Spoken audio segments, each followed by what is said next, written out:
First of all, good question. Second of all, that's invasion of my privacy. Don't call me that TikTok guy, please. Becoming public, it actually feels like you will remove your clothes. I was like, I want to throw myself out of the window. They find out who my wife is.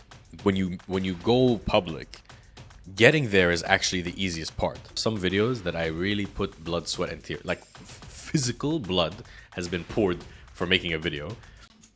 It's not the most comfortable setup, I will say.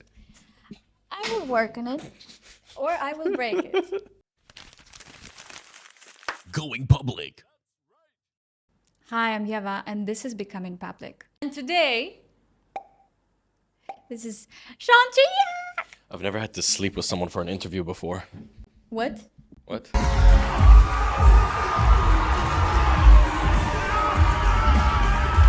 Racist. You look like a flavor of Asian. Sir, juice. Burj Khalifa juice, Ajman juice, Ras Al Khaimah juice, Abu Dhabi juice, Sharjah juice, Abu Shagara juice, Jumeirah juice. Excuse me. Oh my God. What's up? I said my fault. You scared me. I'm just looking for flowers. Yes, everyone looking for flowers. Hi. Assalamu alaikum. Shawn, was there any hesitation to become public?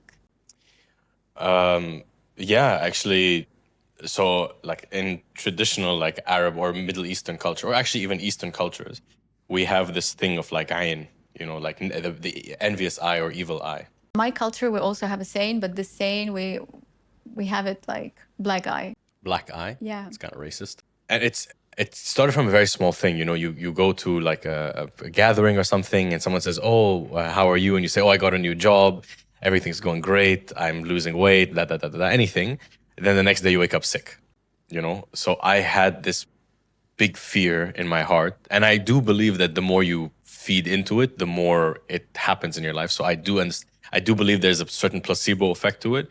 But there is, in my genuine belief, a real energetic effect on your life. So before going public, I was afraid of, you know, potentially getting an envious eye, not necessarily from people saying like, oh, he's amazing, but just from anyone saying, oh, he's doing this, you know, whether to make fun of it or they actually want to do it themselves or they don't agree with it in any context. I was very afraid of that envy eye, you know, so to speak. So there was that hesitation. Second hesitation is I'm going to look stupid. I don't know what I'm doing. I have no idea what to say. I have no idea what to do, which direction. Will people say I'm copying? Will people say I'm not funny? Will people say it's cringy?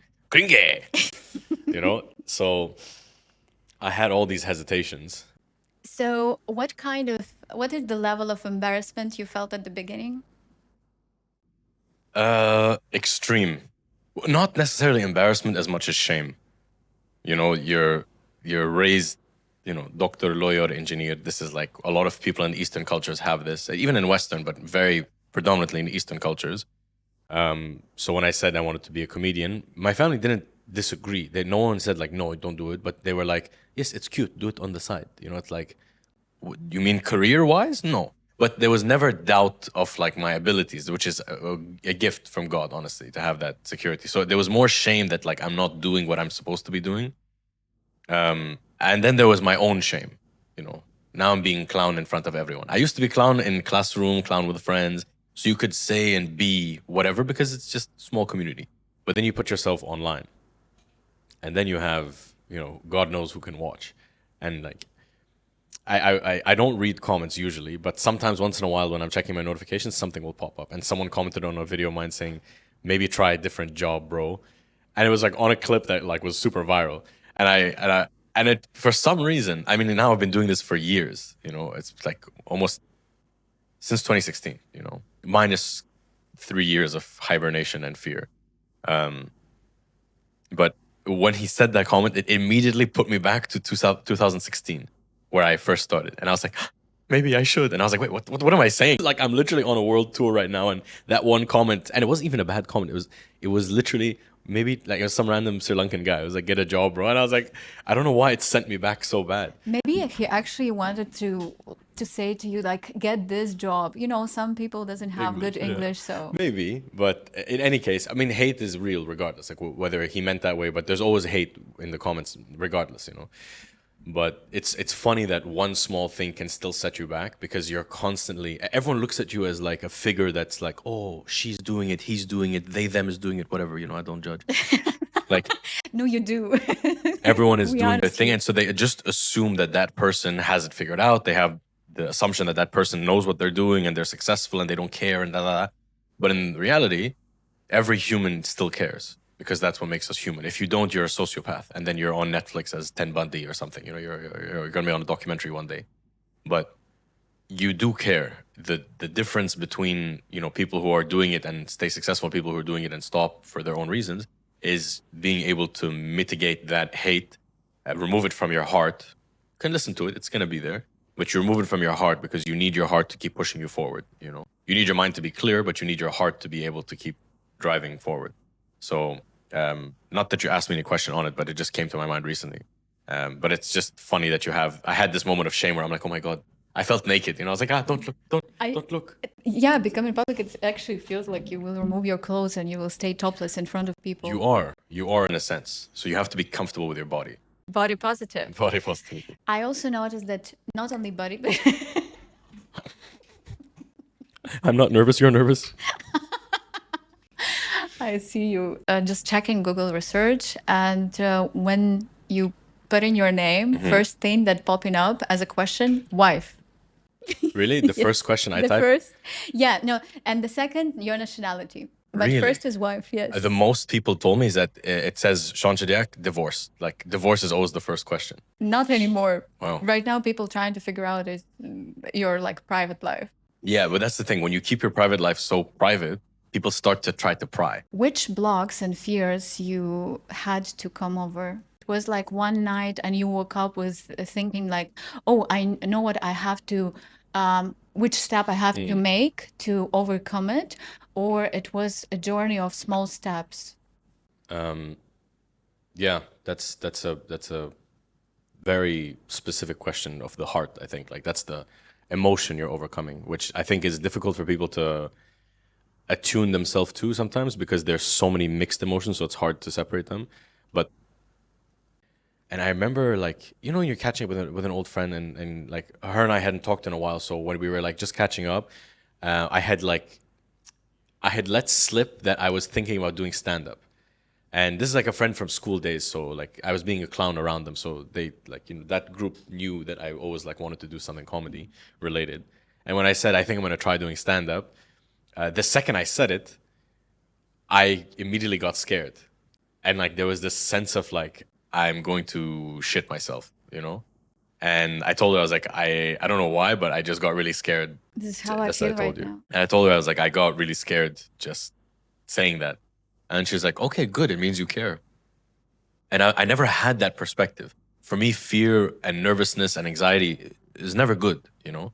It's never, never good. And nothing good ever came to me because of nervousness or anxiety. So when she said that, and keep in mind, we were quite young as well. So it was very insightful of her to say that, because at that moment, I didn't realize how meaningful that would be. But when she said, it's good, it means you care, that's become my dialogue, you know, for till today. Like every time I tell someone something and they say, oh, but I'm scared, I'm like, good, that means you know you care about it. If it doesn't scare you, it's not as worth it as... That's a bit of a generalization. I don't want to say that because there are some people who just don't fear many things in general. Mm-hmm. But if something truly instigates that intense emotion or that level of emotion, then it's worth pursuing. It's worth at least trying. So there was that conversation that happened, that first conversation where I said, I think I want to try stand-up. And then that, you know, that fear. And then she said that, then I was like, ooh. And then it took me some time to actually do the stand-up. But that conversation held my mind on that. I was like, okay, if I fear it, it must be good. If I fear it. So I tried to convert my fear into positivity. And there was a time, I was recently doing like a keynote speech at a university, which was a lovely thing to experience because I've always wanted to help other people at least highlight the path.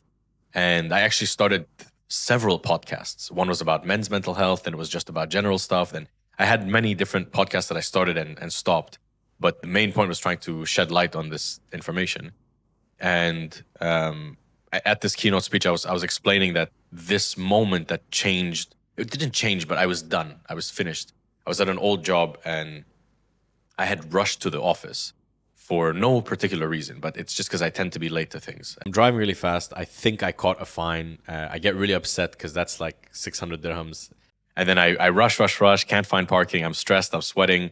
blah, blah, blah. Anyway, I rush up, I open the door, the receptionist isn't there. Even like, the guys who, come to take care of the office, like the office boys, they weren't there. No one was there. Like not a single person was there. And I had rushed for no reason, So it's about 9:20, 9:15, between 9:15 and 9:20 at this point. And like I take off my suit jacket, I put it on the back of my chair, and like I roll to like the view of this like disgusting lake. It's like a man-made lake that's always just green. And I looked at this lake and I was like, I want to throw myself out of the window. And the idea, genuinely, the idea of throwing myself through this like plate of glass and falling into this river of green whatever felt better than being in that office. The office is nice, air conditioned, there's snacks, there's coffee. There's nothing to complain about. It's not about office. Realistically. But there was everything in my life was at a really bad breaking point. Financially it was horrible. Like, especially being in debt doesn't really help anything. And you feel like everything you're working for doesn't really stay in your pocket. It just, the second you get, like, let's say you make 10,000, by the time you're done everything, like your payments and your whatever, you're left with like 1,000. And then you're like, what do I do with this 1,000? Naturally, you should save it. But the other side of your head is like, how can I keep motivating myself to do anything if I just don't even use this 1,000 to make myself happy? So that day, when I felt like death felt lighter than life, then I was like, okay, we have a problem here. I don't want to experience this anymore. I'm usually a positive person. I always usually try to find the silver line to everything. So it was that day particularly that I was like, I can't do this anymore. And that was like 2023, I think. Do you think Yes. it is possible become famous without embarrassing yourself, at least feeling of embarrassing yourself? Going through all the steps already, what do you think the last step you have to make? It's a good question because there like the answer to that is that there is no final step. That's like the funny thing. Because it's very similar to like when you're trying to lose weight or gain the body image you want. Getting there is the first step. You have to maintain that. You have to continue doing the exercise. You have to continue eating right. You have to continue sleeping well. You have to continue mentally clearing your, like you do all those steps. So when you go public, getting there is actually the easiest part, because getting there are no strings. Getting there are no expectations. You're just someone else on the internet just doing their thing. And you can make bad jokes, you can make good jokes, you can make great content, you can make bad content. It doesn't matter. Because let's say once you get to a milestone you want, let's say 100,000 followers, then all of a sudden you start creating these thresholds for yourself and these expectations for yourself. And then that's when the work kind of starts, right? Because now you're like, oh, people are expecting content every week. I have to make this every day. So you start creating this routine for yourself. You start creating this world for yourself. And then that's when the true work starts. But the funny thing is that in the end of the day, you're still nobody.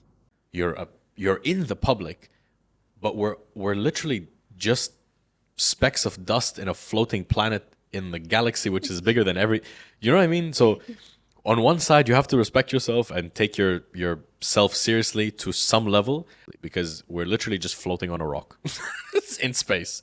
And That's making my life easier. yeah, you are nothing and everything at the same time. You are everything to yourself and like pretty much nothing to no one. You can affect people's life positively, and it's a beautiful thing to have. To bring joy to people's life is one of the most beautiful things on earth. And that's what I really hold on to and what I really love about my job. But at the same time, I can't take myself too seriously because, again, we're just people and people will come and go. And there are people who have conquered the world, or parts of the world that we don't even remember their names. My sister, who's my manager, she will sometimes read a comment, or because she has access to my messages. So sometimes she'll open a message to see if there's anything interesting. And she'll tell me like, oh, this person just said this person said this. And I'm starting to kind of realize that people will always set their own expectations on you or what they want you to do. Or even how they see themselves or their fears. There's Yes. pure projection. Yeah, but like I get messages from people saying like, oh, you should have said this or done this. I'm going to unfollow. Or this wasn't, blah, blah, I'm going to unfollow. And it's like, okay, that's literally the point of the unfollow button. You don't like what I'm doing, you don't have to see it anymore. In fact, there are people who follow me and who don't see my content. So if you're seeing my content and you don't even like me, well, great, that's a view I have now. But at the same time, there's no closed door policy. That's the beauty of social media. Like, you know how everyone says, oh, I hate social media, I hate this. I was one of those people until very recently, until I realized it's like blaming a knife for cutting you. The knife didn't cut you, you cut yourself. using the knife. You know, these are tools for us to use. But as humans, we love to abuse. We love to abuse things. And this is our nature. This is our nature. So we can use these tools to the betterment of our lives and the lives around us, or we can use and abuse these tools to expunge things that are deep within us, you know, or we can use it to fulfill little desires and many things. It's a multiverse tool, right? It's like a Swiss Army knife. You can do whatever you want with it. If you could give a name for each social media platform, which name it would be? Okay, let's do like the big four. Facebook, Instagram, TikTok, YouTube. I guess you can say Snapchat, but it's not global. Like some regions abuse, like here, Snapchat is like, you know, top. But other places, not as much. Okay, let's say 5. Let's say these, you know, 5. Instagram, I would say, I don't want to say portfolio, but it's kind of like a display of, it's a showcase. Instagram is my showcase. I showcase my life, I showcase my cars, I showcase my success, I showcase whatever. It's a showcase. Like, me, no. Okay. Me say yes, no, but you yes for me. Yes, me for you. No. So, I mean, showcase is like, not for me. I'm not talking about personally. I'm talking about, this is what I would say it as. But it's a showcase because I showcase my shows there. I showcase my tickets. Like, you know, I show I was about to say ticket sales. I showcase like where you can buy tickets. I showcase my shows. I showcase my skits, you know. So it's a showcase. Facebook is like a bazaar. You're walking in the bazaar, there's someone playing the guitar, you can put some money for them. There's someone selling old slippers, there's someone selling a cabinet, there's someone selling spices, there's some guy who's there like creepily like just staring at you. You know, it's Facebook is interesting. It's old souk. Yes, it's a bazaar. It's a bazaar. Snapchat is like stalkers. It's just a stalker because it's self-inflicted stalkers, you know, because you're showing people who like, I don't know if you know some people who Snapchat, like if you see some, they film absolutely everything they do. They wake up, hello guys, today I am making blah, blah, blah. And they go from the moment they wake up to they brush their teeth, to they take a shit, to they put their shoes on, to they, what shoes are they doing and why they tied their laces this way. So by the time they're out of their house, they have 30 Snapchats done, 30 to 30 frames done. So it's kind of like you're inviting people to stalk your life. Personally, that's how I view it as. Although I like Snapchat. It's a fun, very raw, organic thing to do. Do they pay? Yes, Like, they what's pay. the point? Money and fame. Do you know What's how the point of much? everything? Money and fame. Do you know how much they pay? Personally, no, because I make no money on it. I like Snapchat just because it's one of those like tools for me that I can just kind of be a weird version of myself that I don't think too much about. So I like Snapchat because of that. I like all these platforms, but for very different reasons. TikTok is more like ADHD on steroids. You're in the bazaar, you're in the souk, you're in the house, you're in everywhere, in all places at the same time. And it's weird. And it's interesting. There's a big side of TikTok that I'm not a fan of in terms of content, but it's also crazy reach. So for me, as a seasoned social media content creator, I use it as one of my tools.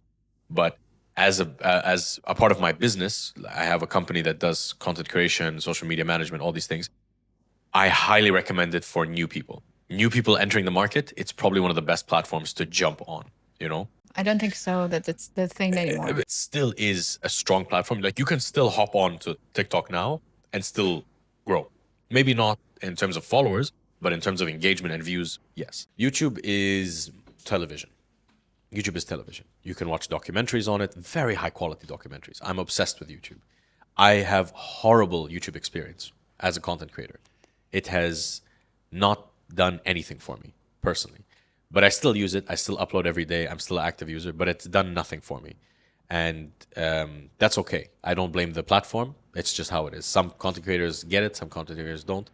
I have clearly not understood it, but I'm still active on it. I still post shorts every day. Once in a while, I'll post a long format, but I'm an active user.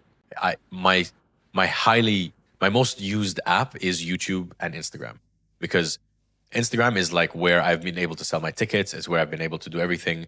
Ironically, when people see me, they're like, "Oh, you're that TikTok guy," and my Instagram is 10 times more powerful than my TikTok, which is really funny. So it's kind of like a. Also, don't call me that TikTok guy, please. Just I'm a comedian. Just don't call me that TikTok guy.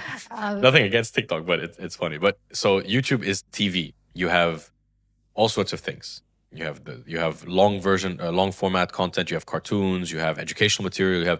You have such a wide variety of everything. Shorts is something else in terms of content, but the main platform of YouTube and YouTube Music as well, very good platforms, very strong. But Instagram for me has always been home in that sense because I've felt a lot more support from the actual team at Meta as well, and also during the whole conflict when Gaza was being invaded, like they held a talk. Meta, they invited all content creators and all Arab content creators to address all the concerning issues that people had, and I thought that was very brave of them because whether or not you agree with how they do things, at least they invited everyone to come talk. And people got like rowdy. People got like, it was a bit intense. But for me, it showed me that at least they're willing to stand there and have a conversation about it. And it's true. Most of the media that was being suppressed was everywhere else. Most of the media that was coming out was on Instagram, whether people want to admit it or not. So it's a good platform. All these platforms are great. I don't have a favorite. I use all of them. I just watch a lot of YouTube because I crave a lot of like history things, and YouTube is a great platform for that. But there's good stuff, if your Reels on Instagram and your TikTok algorithm sees that you like this type of stuff, they'll show you more stuff. But I like quality, like full vision. Water leak in Bray.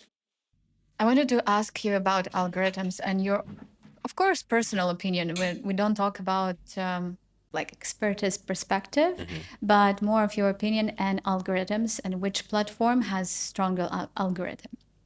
The answer to that is use every single one of them. Everyone will say a different answer. Oh, Snapchat gives you this, Instagram gives you this. Shut up. Use all of them. There are tools. Use the tools. And they're not specialty tools. Every single one of these platforms has made it very possible for everyone to create content. Now, each tool has different built-in analytics. That's the actual key that people don't really pay attention to. YouTube has the most in-depth analytics you will ever have in-app. There's many good external applications, third-party apps that can help you with your answers. But as a built-in app, YouTube Studio gives you crazy analytics. It'll show you which phone they're using. It'll show you how long they clicked to the millisecond. It'll show you where they went. It's very well invested in their analytics. TikTok has stepped up the analytics like crazy as well. They have very insightful analytics. Instagram has very basic but very clean analytics. Super easy to navigate, very user-friendly, not as in-depth as everything else. Snapchat, I'm still learning, so I won't say anything. Facebook also has very good analytics. So Meta Business Suite has a very good, well-rounded set of applications when you open it on desktop. But YouTube in general has like the most precise analytics. So the trick is not learning the algorithm, it's learning what type of content you need to do. Because for me, I see that my content performs quite well on most of the platforms. YouTube Shorts doesn't perform well, but YouTube is a different game. It's a different animal entirely. You have to approach it very differently. And then there's streaming, people who get into streaming. If you're in the streaming world, you're basically on Snapchat on steroids, because streaming, you're literally videoing every second of your life. Depends on the level, of course, you're invested in. And there's niche, there's gaming streaming, there's lifestyle streaming, but lifestyle streaming has in the last couple of years skyrocketed compared to gaming. Game streaming used to be the thing, but now people watch movies and on stream. They review movies on stream. They go to fashion shows. They go to restaurants. They go travel. So streaming is the new thing, but it's not for everyone because you're literally filming every aspect of your life. And then it's like, are you really this person? But then if you're just this calm person, are you going to be entertaining to watch? Because you know what I mean? Like, I would say it's different expectations from the platform. As Yes. a creator, you use it as different tools, but as the viewer, you also use it for different purposes. So yeah. So it's at the same time, like, as a existing content creator, as an existing comedian, as someone who's using all platforms. So when I post my stand-up on Instagram, and it gets more views than TikTok, for example, that's okay, but it's not crazy difference. Like I have one of my clips that's like 1.1 million on Instagram, and then on TikTok it's like 700,000. Okay, a bit of a disparity, but not insane. But that same clip on YouTube has 900 views. So it's weird because you feel like you're doing something wrong, but then you see the other platforms like okay, Instagram had the highest, TikTok had the second highest, and then you would expect YouTube to have the third high, but no, it goes like 1,700,000, 900. Like, we're not even talking about the same bracket. We're talking about almost like a million views in difference. So you have to wonder, is like, what is the reason? So if anyone from YouTube is watching, I would love to know the reason. And you can be mean. You can say the content sucks. It's fine. On a side note, I love your YouTube content. I would like YouTube to support me more, but every content creator wants that. So it's like, it's strange because like it doesn't motivate you to continue when the platform doesn't respond well. It's not the platform's fault, but it's like everything I'm doing seems to not work, which is, if I was creating content from scratch, I would say it's my fault. But now that I've tested my videos before, I know it's not my fault. I know the content works and I see it work. And every platform is going to say the same thing. Our platform is different. While I agree on 60% of that, 40% of that is not true. 40% of that is the same users. Yes, your YouTube audience is going to be different from your TikTok and Instagram audience, but most people have all those apps on their phones. I would say it's different expectations from the platform. As Yes. a creator, you use it as different tools, but as the viewer, you also use it for different purposes. Viewers don't know that each platform has a support team, and that for influencers, depends what kind of connection you build with them. This platform will support you. Not everyone knows this tiny little things. Yeah. So which platforms like supporting you in the best way? TikTok first reached out during COVID. An account manager who had reached out to me, and they said, we like your content and we would like to help you grow, and we would like to, there's only a select amount of comedians that we want to reach out to. And they did. We had a small WhatsApp group of like 5 people, and it was really good at the time. But then things went, their own direction, and I didn't personally like how the program developed. Neither did they, because they closed the program, which, good on them for recognizing when things don't work and shifting, because that's a part of the business. But Instagram reached out to me to invite me in, to meet me face to face. They didn't reach out for a program. They reached out to me to come meet them at the office. They gave me a tour, and it was a good first point of contact. Then later on, Snapchat reached out for me to come to the office. Went to the office again. Very nice office, very nice team, like everyone was very friendly. And then TikTok, the same thing. I like all of those people from those offices, but the level to what they can support you in is very debatable, right? They can support you in many different ways, but because I'm not purely a content creator, I can't really use them the way they can be used, So I'm in a bit of a odd situation because I prioritize my stand-up more than anything else. And I don't post my stand-up, which is kind of like I'm shooting myself in the foot in a way. But all those apps, like all those teams, they've supported me kind of equally. But again, there's not more than they can do, because then it'll be like they're playing favoritism, and then they would give me to... Because you can tell in the content creation world, there's a few groups of people that all hang out. And we all know who is like the wonder child of each app for each division, But that's not something we discuss openly because, it can get messy, and it can get like, you don't want to mess with someone's business as well. You don't want to mess with the platform's business. You don't want to mess with the content creator's business, because everyone's just trying to eat in the end of the day. So for me, I personally don't get involved with the little like dramas that happen, but I've heard a lot and I've seen a lot of the stuff. Can I know the juice? When I'm a billionaire, I'll tell you everything. But right now, I'm still like, it's my He main... still needs the support. It's my main bread, But all the teams are really good. They're good at what they do. They're there to support you. They're there to make the app work well. Everyone who believes like, oh, I'm shadow ban or this, I don't know if there is a thing called shadow ban or if there's not. I can't confirm or deny these things because I don't know. But I can say that they do try to make the apps as easy to use for everyone because they want more content. They obviously want more people using the app. So no one is against you. Not the system isn't against you. Everyone's like, the system hate. No. Of course, they want you to use the applications. They want you to stay on the app. That's the whole goal. And it's healthy competition between all of them because they all offer some mild difference to each other, right? One way or another, there is a different audience, there is a different thing. So there is different flavors on each app, each platform, which is good. But the level of support is different. I think it's like, I think maybe it's maybe me. If I engage with them more, maybe I'll be able to benefit more. But right now, I don't really, like, I'm okay doing my own thing. I like posting when I want to. I like doing my own thing. They'll sometimes send me like, hey, this is like coming up. Would you like to come to this event? That's very nice. I'd like to attend some events. So all these platforms, they all support in their own way because they have very different approaches. Like, for example, a Snapchat event is never going to be the same as a TikTok event. Meta event is going to be very different. Meta event does a lot with tech. You know, they sent me the the Meta Ray-Ban glasses, and they created an event where we can use them. So it was like a very shaped event for the platform, which is good, but it's not going to be the same thing as TikTok. TikTok had like a music thing, and it was huge. They had like a massive stage. Very famous artists came, very famous people were there. So it was like a different thing because TikTok has a more music approach. It comes from, used to be called Musically, you know, so they had this like music background. So they like to invest a lot in music, and a lot of artists are discovered on TikTok.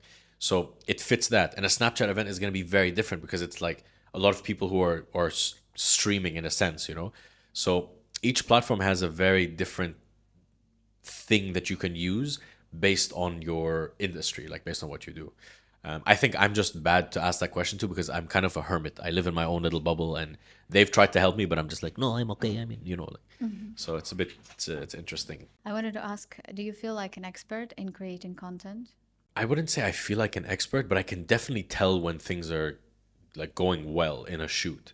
And that comes from being behind the camera as well, like not necessarily in. When I'm in, I can tell like, yes, stop this, do this, but I wouldn't say expert, but like 100%, like every person I've helped with their content, I've seen it change for sure.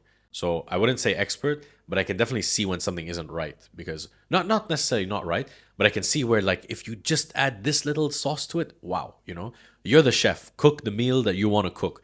But if you would allow me to offer some seasoning or some advice, I think it works really well. And I have a few friends who we've shot content with, and they were doing their thing, no problem. And then I added a little bit of my advice or my recommendation to something, and the result was very evident, you know. And I even had someone reach out to me and said, like, I just saw their video. Were you there in that shoot? And I was like, how do you know? He's like, because that's like a joke you would say. And I was like, you know. So it's nice to get that recognition as well. But yeah, I wouldn't say I'm an expert, but definitely like sometimes it's like a itch. Like I'm like, oh, just a little bit. So if I will show you the video, you can tell me how many views it potentially can get. No. No. Views you can never tell. And as someone who has been working in social media both as a creator, consumer, and as a business, like I've done it as a business and I do it as a business. Now I do content creation for influencers and I do content creation for businesses. I will always say the same thing. Never expect the views. Expect the content to be quality. Don't expect the views because you will never know what will go viral. I have some videos that I really put blood, sweat, and tears. Like physical blood has been poured for making a video. I won't say no views. I would say to my standard, no views. And then there's a video that was like, honestly, it's as if my phone fell out and the video started recording. And then that video, I was like, oh, I'll post it. Millions. I have one video that went like we filmed the video. It was an ad. It was an ad for Noon. We filmed the video expecting between 100 to 300,000 because that was the average I was getting at that time. We expected it to get the average, and because it's an ad, we expect the lower side. That video hit 15 million views on both Instagram and TikTok. TikTok, I think it hit 14 million views.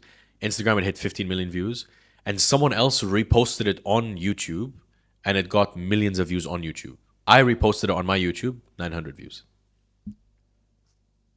Don't ask. We put effort because it's an ad and people are paying me to do this thing. So I put effort to it, but I did not expect it to go up. And there was another video that I like really, my heart, I was like, oh, I really think this is like it's good content. You know, I would like to watch this. So you don't really know. But the most important thing is, are you happy with what you're putting up? That's it. And there's also kind of, I'm gonna sound like counterintuitive by saying this, or, you know, a bit redundant. Also, it doesn't matter what you like, just post it, because what you don't like, someone else might love, And what you love, someone else will probably hate.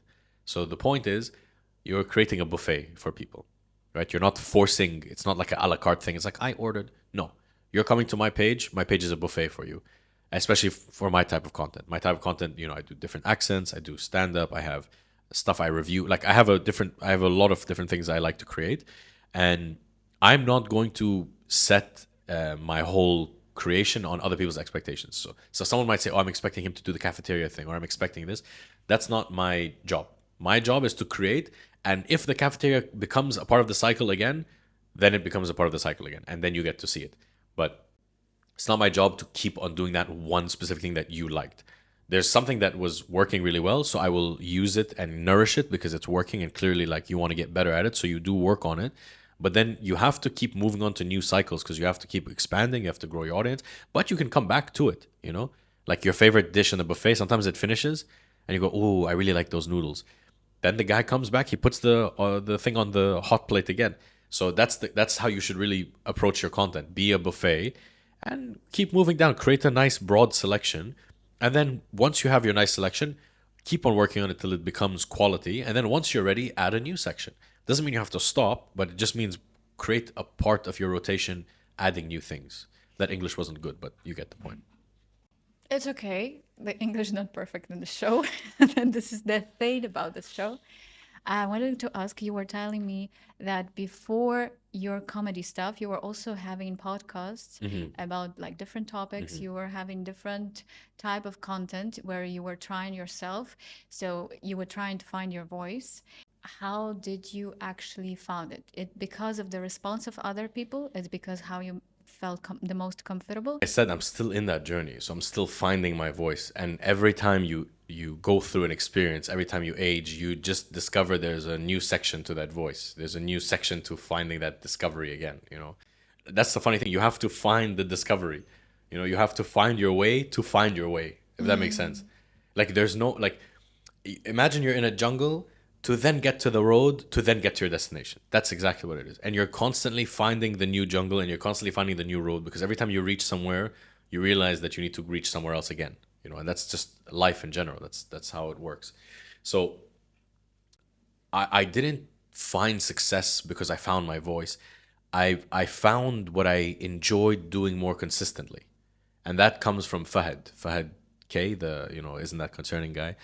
Fahad is first and foremost is a phenomenal friend, is a true friend, and he helped me create content when I couldn't create myself. Like literally, he would drive from Sharjah, come to my house, shoot, edit, and post for me because he knew I was like in a bad place and I just couldn't do it.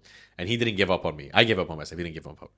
And once I got more confident into like, okay, I'm ready to start doing this again, he said, the only thing you have to do is create enough of the same content that you're physically able to, So create something that you can do just by rolling out of bed, Find that thing that you can not get tired of, or find that thing that you can do as easily as breathing. You have to create content that's easy to create. So for him, he has this isn't that concerning thing because he can rent a studio or he has his own studio. He just gets a guest. He has all the questions he already has and he can just hammer them out. And he can be consistent because consistency is key and content is king. So if you're consistent about creating content, and content is king because the three most expensive things on earth, it's your health, it's your time, and it's attention. Attention is one of the most expensive things. People will pay billions and trillions of dollars for attention. The media industry, the entertainment industry, business, everything in the world runs on attention because if you don't have attention on it, it can't work properly. And the people who don't want attention on their business are usually doing a little something on the table. They don't want anybody to look at the business, which also makes good money. But still, people pay for attention, and people pay to get attention and people pay to watch things happen. This is how we're moving in the modern world. And if you can create something consistently enough, you will build something consistent enough. And if you build something consistent enough, you have eyes on it. And that's the thing. That was his point. To get to that level, you have to do it at the root, which means that you yourself have to find a way to create a certain type of content that you can easily do yourself. So I tried everything. I tried a podcast in a car. I tried podcast in the back of a car. I tried podcast in the studio. I tried podcast in my house. I tried podcast with guests. I tried podcast alone.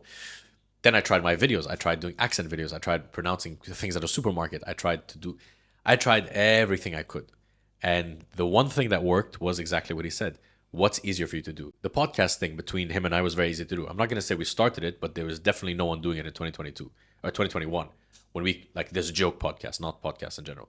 We did this, like, he asks me a question, I rant about something crazy, and then, like, Yeah, right now everyone abusing everyone it. and their mom is doing it. But the funny thing is that when we were doing it, no one understood. Like, they're like, so it's a podcast or not? Now everyone knows the format. But 2021, no one was doing it. Him and I were just destroying that type of content because it was easy for us to shoot. We got to hang out, and it was very easy. We would sit down for an hour. We would ask 10 questions. Boom, that's 10 videos. That's 10 days of content. So he made it easy for me to shoot, and that's what it made easy for me to stay consistent. So the moral of the story, to summarize it, is be consistent with it. That's it. And find that content that's easy. So your voice will come one way or another. The more you keep doing it, the more you're giving yourself opportunities to find your voice. It's like someone who's singing one note for the rest of their life, and they're like, I'm just not good at singing falsetto. Try singing at a lower octave, sing at a lowering note, and then all of a sudden you discover, ooh, when I sing with bass, I sound good all of a sudden.